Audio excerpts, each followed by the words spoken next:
All right, thanks, Ger, for taking your time out to talk to us on Beyond the Wire. Do you know what, mate?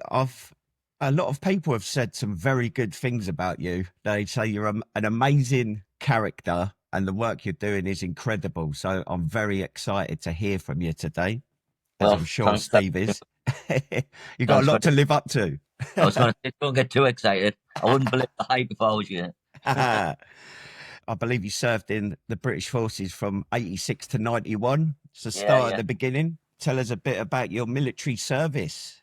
So I joined in 1986 as a junior leader in the light infantry. Um, that went on till 87. I went to Omagh in Northern Ireland to the 1st Battalion, the light infantry.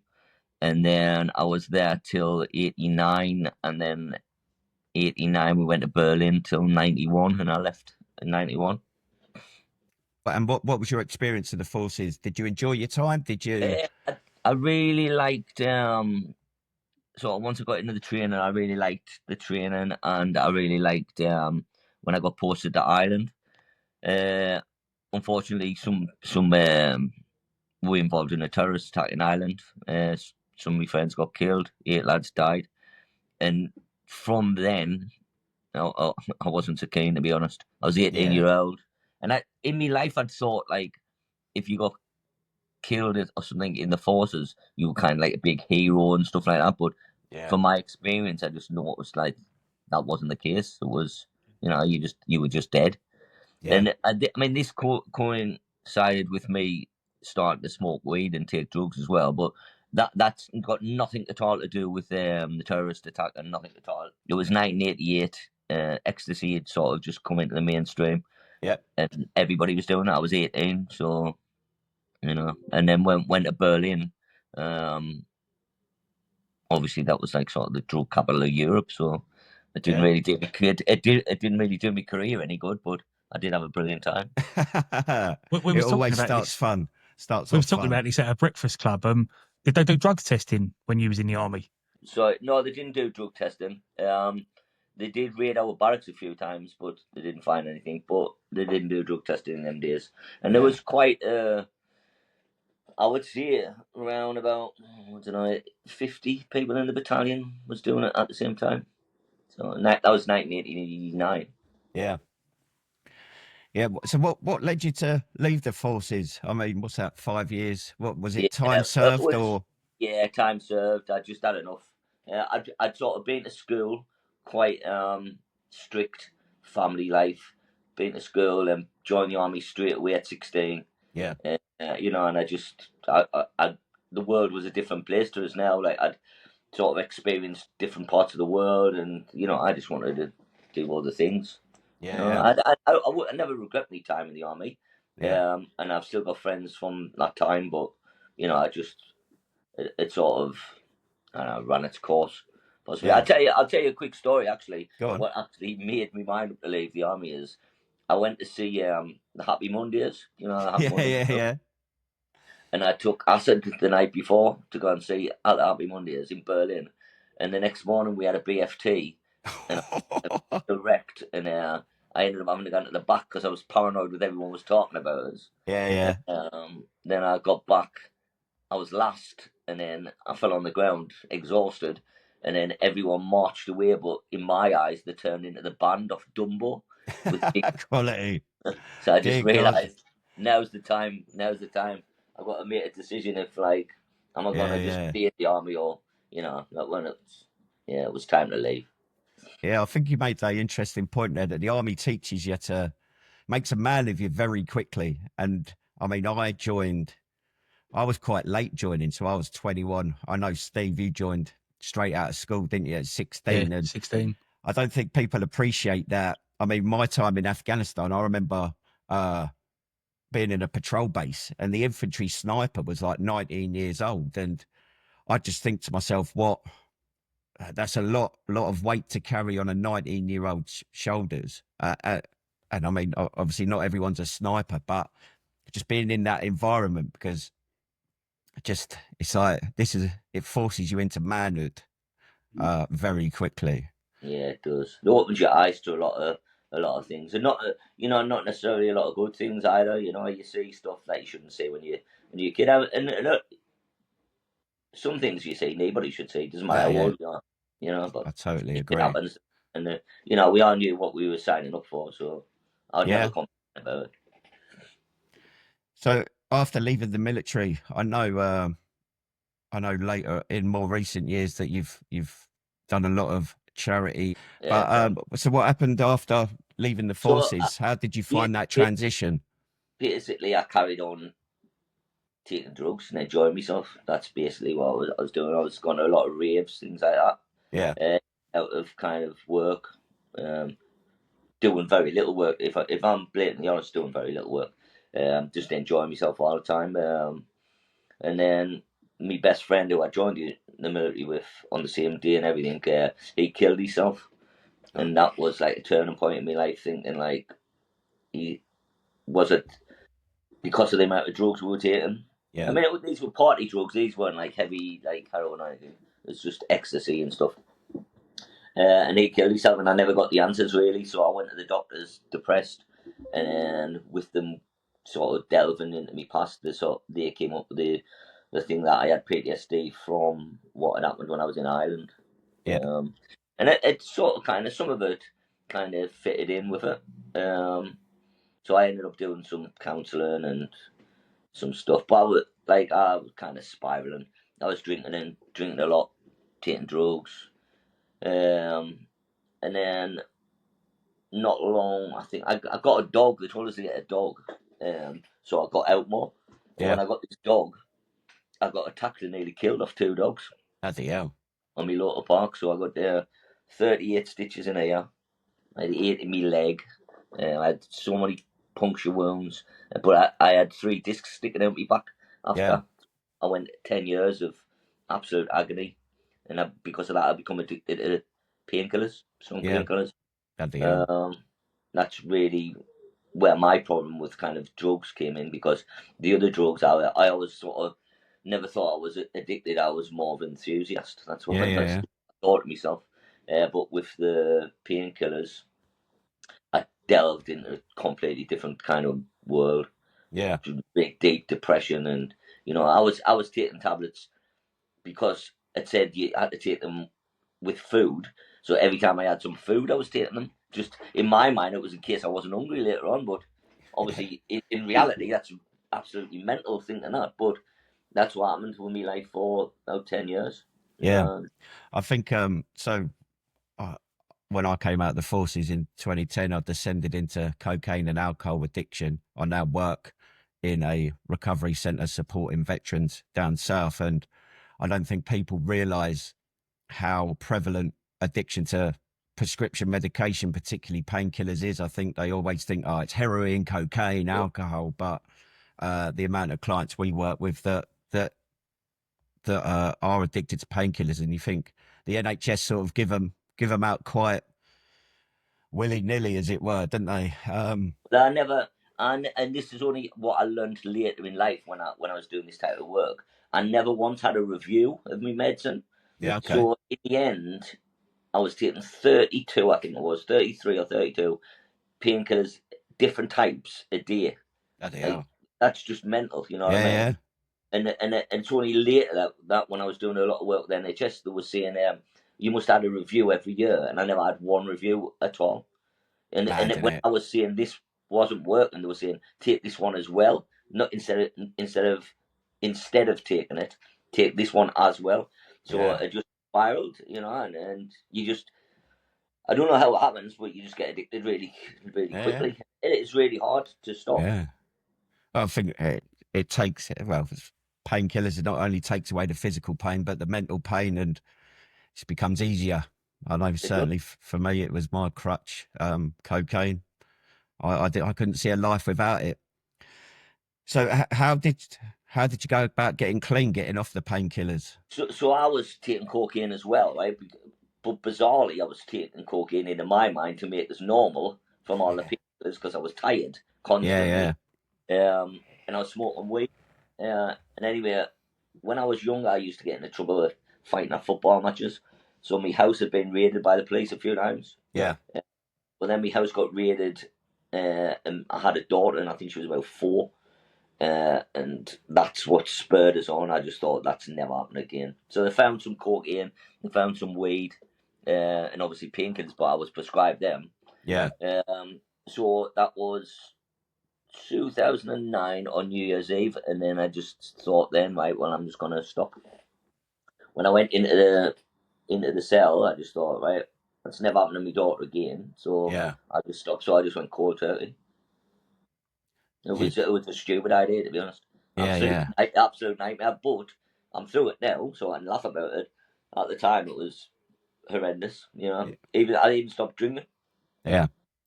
So you didn't the police or GP, or there was no medical intervention, no support that I side. went to I signed up for kind of a drug awareness kind of course thing. But if I'm blatantly honest, I did that so the court couldn't make us do it.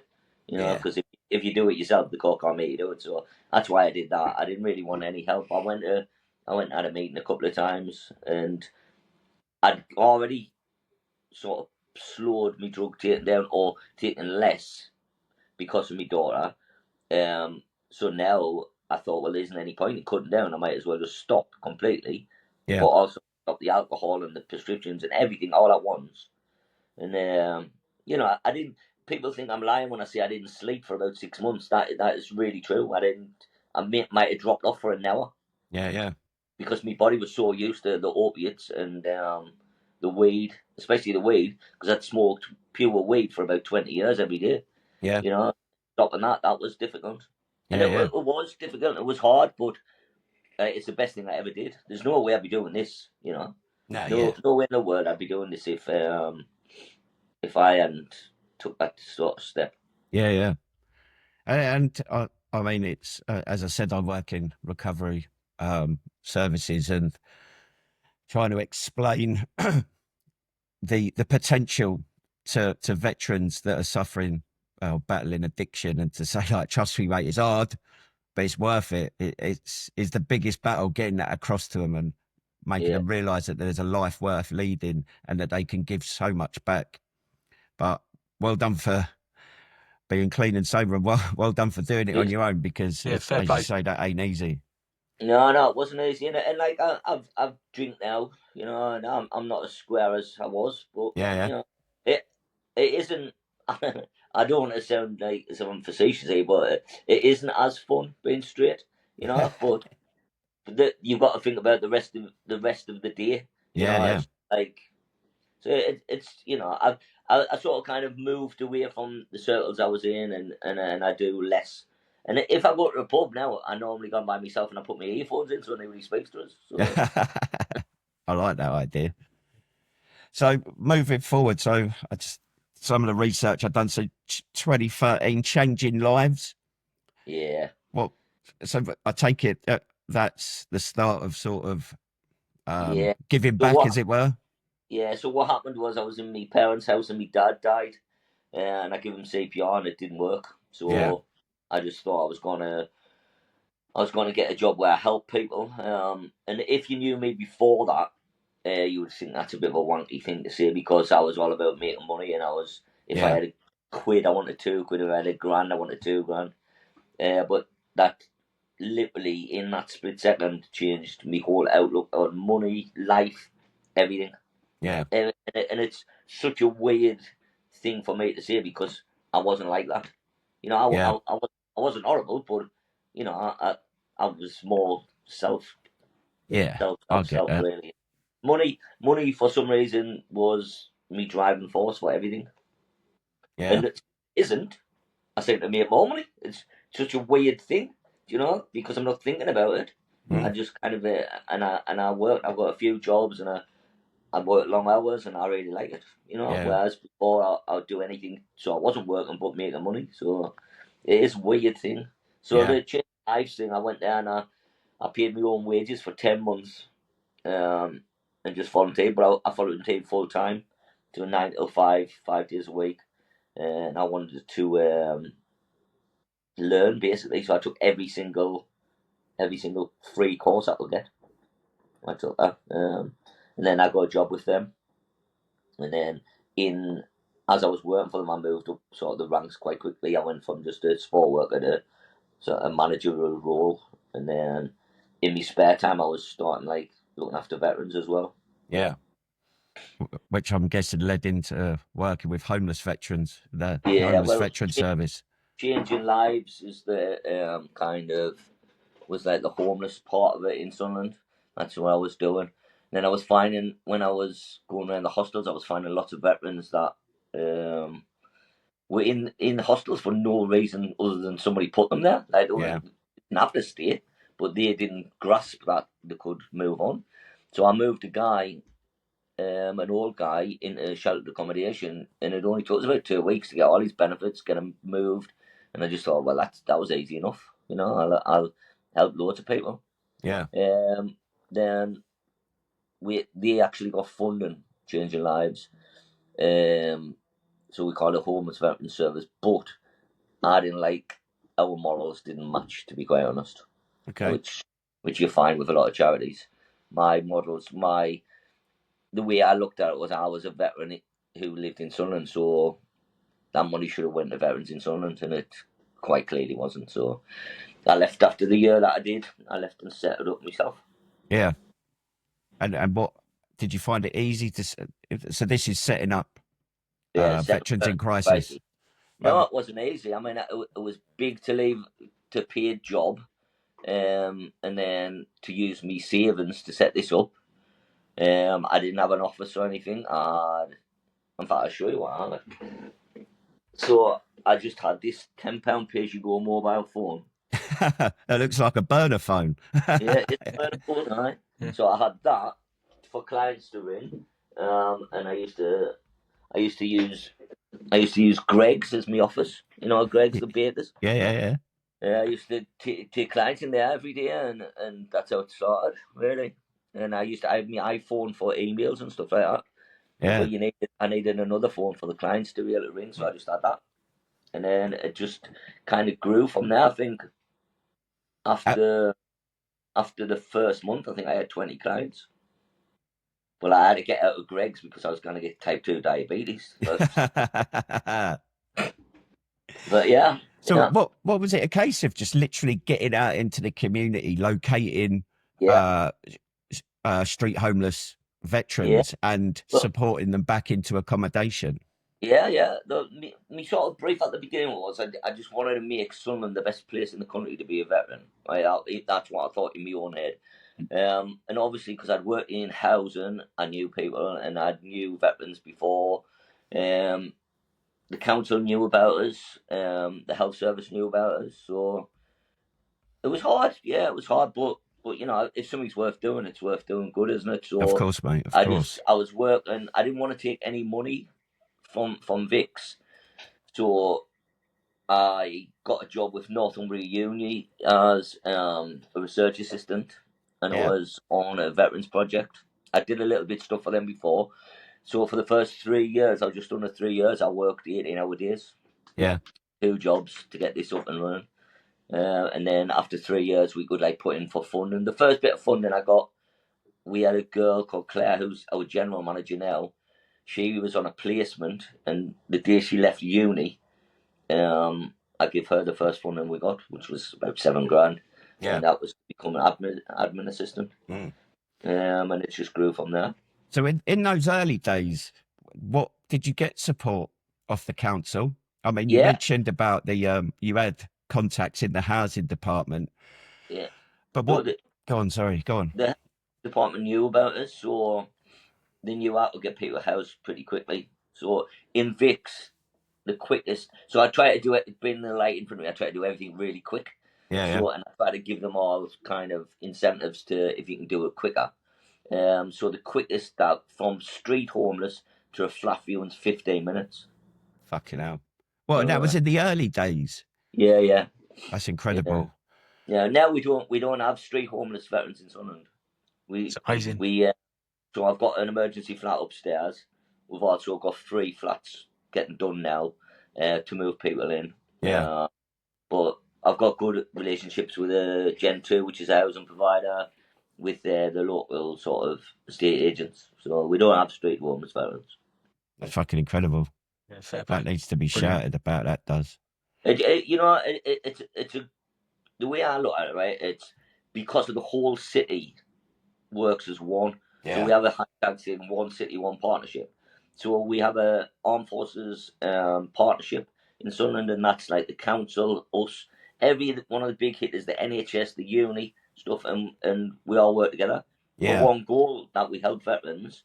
Nobody's in it for themselves, so that's exactly what you need, really. Yeah. And I think that kind of model could be put around the country, no problem. Yeah. Definitely. Because You this just is need somebody who's prepared to sort of ask for stuff, because I'm not shy. Yeah. I'll ask for it. And if people can turn us down, I'm not bothered about that. But I will ask. Yeah. And then what I think, if I ask someone to do something, if they do it there and then I can do all the rest of the stuff. So really, them doing something quickly, then it's off their hands. Yeah. Interestingly, I share. So we're supporting a veteran down in Watford.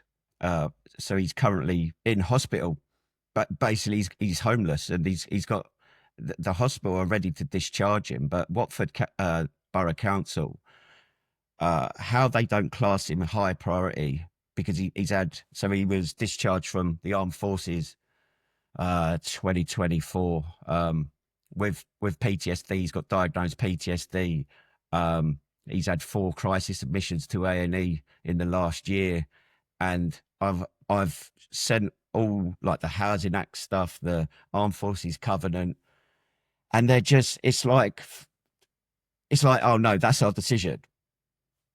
And I'm like, how? I just find I'm fighting a losing battle. And you're so right that it takes, because I'm of that same mindset as you. Like give a bit of support, and I'll take care of the rest. Yeah. And it just seems like I'm just so frustrated at the moment with it. But it sounds like Sunderland City Council, or whoever it is up there, that they seem to be on board with it, because it's about taking joint ownership. Every single sort of service in Sunderland's on board with it. So Veterans in Crisis are the only people in the country, and I did this in 2019, and it was still the only people in the whole country that has an armed forces champion in every GP surgery. Yeah, that's incredible. So that is, so any veteran in a GP surgery can phone up and get an appointment straight away. Yeah. And whatever their problem is, the GP surgery just rings us. Yeah. And it's just a simple thing, but if everyone works together, it's easy. Yeah. What's the population of veterans up in Sunderland? Well, in the last census, which was the first time, but you're not legally obliged, it was 10,800. But we think more in the 20,000s. Yeah. Because it's one of the highest recruiting grounds in the country. We have the highest Remembrance Day parade outside of London in the whole country. So it is massively. And when I was young, there wasn't any job, so everyone joined the military.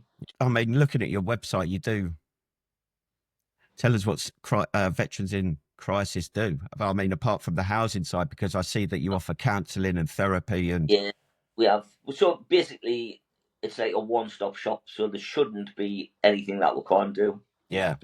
But sort of experts in everything. So you can come, you can have a shower, you can watch the telly, you can wash your clothes, you can have food. Then there's a food bank that takes stuff away. You can have counselling. So the quickest we did counselling, someone come to the door and we got them counselling in 5 minutes. Yeah. Wow. Now the NHS is 18 months. So we did it in 5 minutes because she didn't have a client at that hour, and they went to the door at the right time. So that's brilliant. So then we've got the emergency apartment just in this building. We have the emergency apartment. We have a counselling suite. We have a media suite with a podcast. And we have another building where we have group sessions. We've got a removal company. We've got a waste removal company. We have merchandise. All these things is because we're a community interest company, so we try to make businesses for veterans to work in, and then that money comes back in for us to spend on clients. Yeah. So it's a whole sort of whole kind of system, and everyone here other than me has been a client. So Claire is the only civvy, and her uncle was a client. That's how she came as a placement. But the rest of the staff have all been clients. Yeah, that's brilliant. It's that circle of Yeah. I wanted people to come in and think, right. So when I first started, I was telling people I used to be in the shit. All the stuff was happening to me, and you can get out over it. So what I wanted was the clients, and then to come in and see people who work here, and they think, well, I could work here. Yeah. And then everyone gets a job, everyone has their bit, and everyone likes to help people. Yeah, because it's all very well giving someone a flat, homing them, but it's not helping them. They need a future. I learned this very early when I was working with homeless people, right? Especially street homeless. If you get them a flat, you put them in a flat, then they can just stay in there drinking, smoking weed or whatever, and never see anybody again. Whereas when they were outside, at least they were seeing people. Yeah. So the getting the house or the flat is the simplest part of the whole job. Yeah. The rest of it is sorting their lives out and maybe filling the time with meaningful things to do. So we have a lot of like health stuff. We do a lot of outdoor activities, a lot of water sports, paddleboarding and stuff. So we do all that to fill people's time. So really, in reality, they could be able to come here 9 till 5 every day of the week. And then we do stuff on a weekend sometimes. And we do stuff on a night as well for people who work. Mm. It sounds like you've got this hub's got a lot going on. How has there been grant funding for it? How have you got to where you've got? So we actually own the building, so we don't pay rent. So we fundraised for that. So I think it's about 5 years ago. We fundraised for that. So that really helps us not having a mortgage or anything.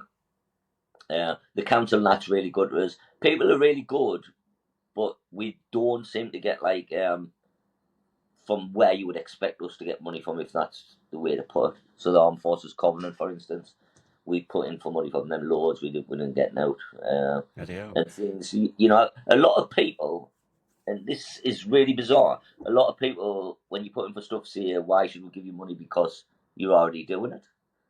Now, you're not thinking, wasn't doing it. You like, so you need us to then go kind of bust. Yeah. Do it again. I mean, none of it makes sense, to be honest. We employ a business development manager, Paul. He's ex-army. He was a kook, so he killed more people than us. It's his job, and he's good at his job, but it's really disheartening for him. You might spend 3 months doing a bid, and then just get knocked back, and they're not taking into consideration that's 3 months' work that we've had to pay for. Yeah. To get nothing, I find that incredible that the Covenant Fund doesn't give, because they've got a recent, I think it's still ongoing, like grant funding for services that are taking veterans off the streets and accommodation. Yeah. If you read it properly, it isn't for that. It is like bigger ones that maybe want to kind of refurbish, and I could refurbish the room because we're kind of extending the building, but because we're extending it for disabled people and not homeless people, you can't have the money for that. There's loads of things if you read into them. It's as simple as you think, because we've tried that one a few times. So. Oh dear. Well, it's interesting. So the other week, you must be aware of the guys. Where is it? Steve, military football club. Yeah, and football club. I think one of them was telling us how they've applied for funding, and a lot of the reaction they get is, "Oh, like how's football going to help mental health and stuff like that?" And it's like, how naive, how very just blinkered that sort of response is, and it is frustrating. It's really hard getting funded, really hard. Well, that's why I made a community interest company instead of a charity, so we can make our own money. I'm not bothered with money for free. It's nice when you get it, but I'd rather make my own money. It gives other people pride in actually doing stuff, and then I'm not beholden to anybody there, man. So if we make the money where we want, and the way I want to spend it is I want to make people's lives a bit better. Yeah, exactly. So just if there is, in terms of if there's a veteran that's listening to this that needs support, I mean, I guess if they're from Sunderland, you're probably going to know about them. But Yeah. what could people expect? Say somebody reaches out to you tomorrow. What can they expect? So if they reached out tomorrow, so the idea being they just come along, we'll fill a referral form in, and we'll start there and then. They could tomorrow we have a thing called the Gunners Club. So it's a coffee morning, and they play dominoes and have free Greg's food and cuppers and stuff like that. Everything we do, you don't pay for anything. There's not one service that anybody has to pay for, because I wanted everyone to be inclusive. Yeah. So we could sign them up depending on what their problem is, basically. If they needed mental health, if they needed counselling, they could be in on Thursday when the counsellor's in. Yeah. If they needed somewhere to live, they could live upstairs. I'll get them a flat. You know, it'll be quite easy depending on what their problem is. Yeah. And we only work in Sunderland because when I started there was only me. And what I didn't want to do is I didn't want to water down the service. Yeah. And what I think is if every place in the country looks after their own, it's a lot easier. So without doubt. Charities are just paying fortune for buildings and wages and stuff like that, and then money's not getting filtered down to the grassroots people who's doing the work. So if you just help your own, I think that's the way forward, really. You know, smaller little groups. And then the thing, so I know sort of all the services in Sunderland, so I'm there straight away. Who do we do? Go to them. Whereas you'll know down where you live. You know, if you're in a national thing, then you've got to think, right, what about where in that country? And it's I get that. I just think it's a money making scheme for big charities, to be honest. 100%. And I think it was Andy Powell from Healthier Heroes who said, I like the phrase he used about everyone goes on about leveling up, but actually we need to level down. And it's that thing of, which is so true, that grassroots, like yourself up in Sunderland, me and Steve down in Stevenage in Hertfordshire, we know the guys that we're dealing with and girls, and it is about giving that power, to devolving the power. So in terms of support, or if somebody listening wants to support, apart from the obvious of give me all your money, what can people do to get involved? People, if they're in a business, they can offer jobs. You know, they can fundraise, they can drop food off for the food bank. So we call it a ration replan. So I like that. Yeah, they can drop that off. It's just we didn't want, like, in everything I do, I think back to like when I was a kid and people had like free school meals. Yeah. They used to get tortured for it, right? So in Sunderland, I don't know what it's like around the country, but you get like a kind of a form that you have to take to get your free stuff. Yep. I don't like that. So what we do, it's on the second floor. We just, when they come in, we just give them a carry bag and just say, go and help yourself, get whatever you want. I don't want to stand behind them saying like, get yourself some rice or whatever. I think handing people bags of food that's got half the stuff they don't like. Exactly. I can't see the point in that. So our whole idea is to just go up and help yourself. Yeah, we get loads of we get stuff from Greg's, KFC, Nando's. So there's loads of frozen food as well. Yeah, it's good. And what about the future for veterans in crisis? So we should, in the next couple of months, hopefully we'll have 3 flats. And we will. So what happened was I've got planning permission to sort of extend this building. And then some brilliant architects in Sunderland. I just wanted a little thing at the back.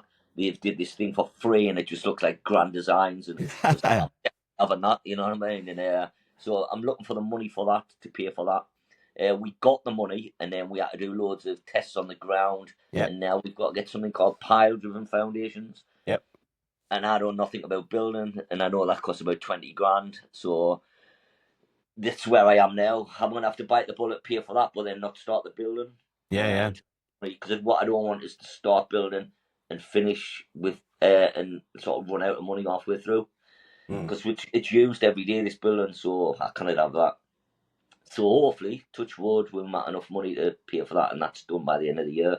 Yeah. And then the 3 flats, and then I try to start a media company, so Veterans Vix Media UK, and that is to sort of fit in with the new film studios in Sunderland.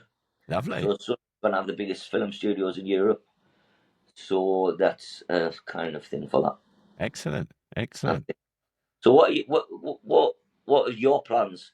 I mean, I know you're the interviewer, but so the Must Appointed Stevenage is basically in its infancy. So Steve and I only met each other last October, Steve, wasn't it? Like, and our trajectory has been quite steep. So we've got the Must Appointed Stevenage, which is a weekly breakfast, but it's also a hub so Steve is also a caseworker for SAFA, and through my experience with the work I do and the connections I have, we've got that ability to signpost people, and it's just about having that, in the first instance, rebuilding that connection and brotherhood and camaraderie, and then just listening and thinking, oh, you pick up on saying, and then you can, over the weeks, engage with him and say, well, I know, would this interest you? Like, you can, rather than just going, you need fucking help, mate, like, ring these people. It's a bit more personal.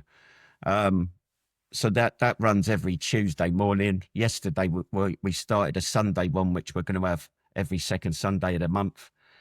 And then the podcast side is, so we've got the normal episodes, which is that military banter, but also, like, what is it you say, Steve? So, like, we go serious 1 minute, talking about serious subjects, and then the next minute it's banter, and it's not. I mean, a lot of podcasts are generally special forces orientated, which 99% of us didn't do.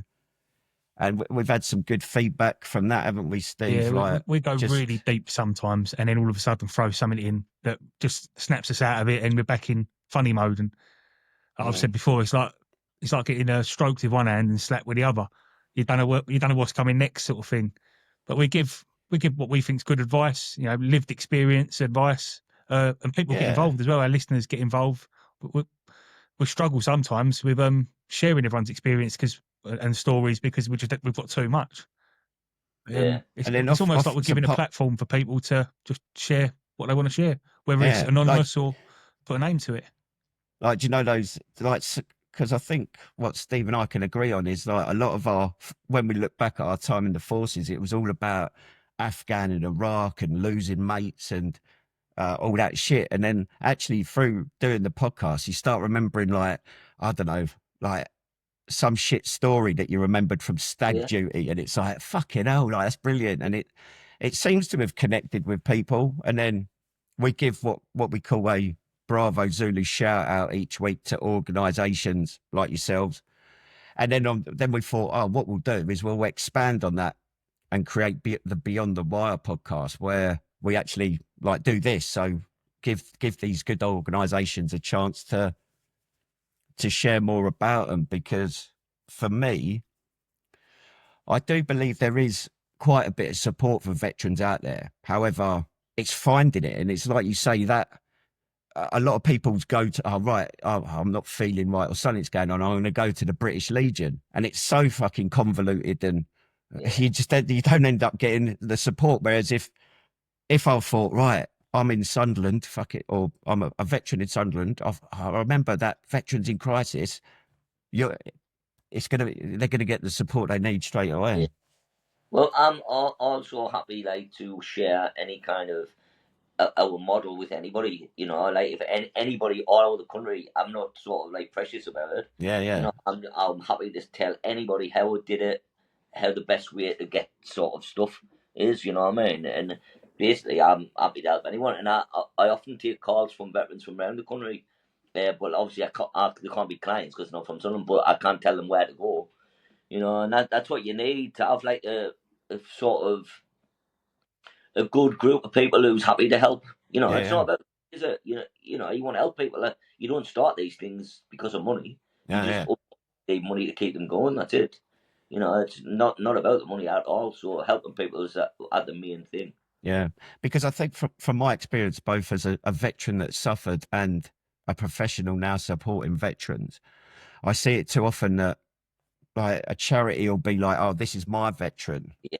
whereas like when as serving members of the British Army, it was all about teamwork and doing the job together, sharing ideas, and Yeah. and we seem to, I don't know, the bigger charities seem to have forgotten that.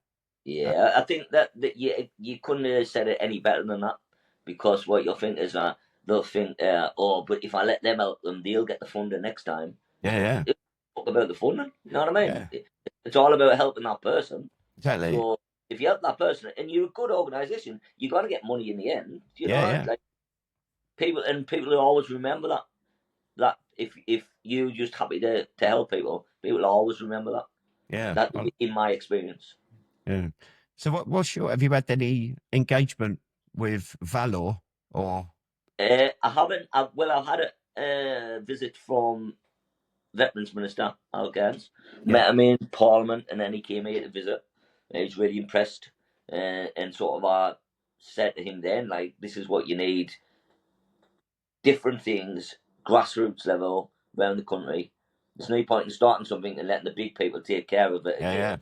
Because it's been happening for 100 years, and we're Yeah, in the same place, aren't we? So exactly. you know, and what you end up paying massive amount of wages. You pay for officers. You know, and it seems a waste of money to me. But if you involve the smaller organisations at grassroots level, Yeah, there can actually be a massive change, because the likes of us, the likes of you, the likes of Andy, yeah, in Burnley, you know, we all know that area, and yeah. that's the way it should be. And that can't be that difficult to organise. It can't be.